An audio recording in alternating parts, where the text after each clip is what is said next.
in prison for his involvement in the killing of protesters during the Arab Spring uprising.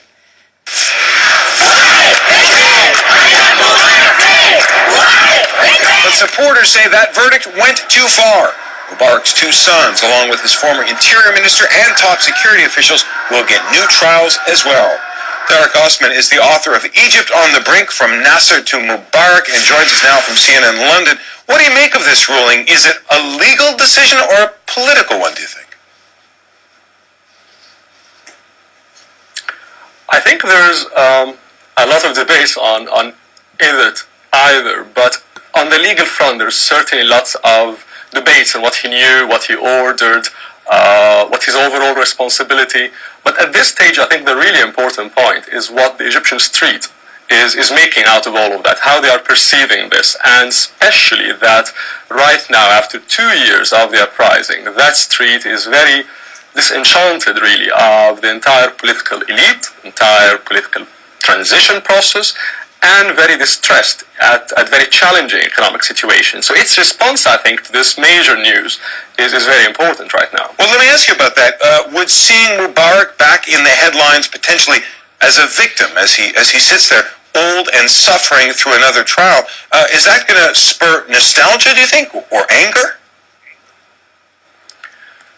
I think to a large extent his own fate will have three major points. One is that it is, in one way, the finale, if you'd like, of the story of the first Egyptian Republic, the one that was there between 1952 to the end of 2010, early 2011. But that's a historical perspective.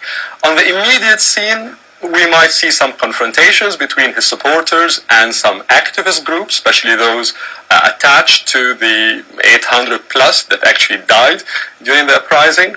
But it's important to keep in mind that the story is about the future, I would say, rather than the fate of Mubarak himself or the potential confrontations, but still a minor or marginal story in the birth of the new Egypt right now. Well, fair enough, but let me ask you about Mubarak himself. Is there any possibility in your mind that he could go free?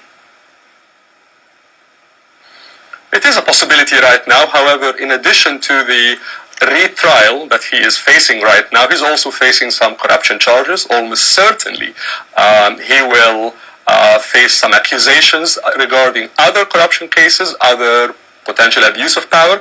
But also one important point about President Mubarak, especially in the last few years, that will feature in most likely in his retrial or other trials that he will be accused, is that he was not just an absolute leader. He was at the core of a very important financial power center, if you'd like, that has, and some of them remain to have, very important economic interests in the country. And at the same time, you're having the rise of new financial, economic, and political interests in Egypt. And these two power centers have clashed and will continue to clash. So the trial of President Mubarak is also in one way part of that, as well as a signal about the future of this confrontation in the country.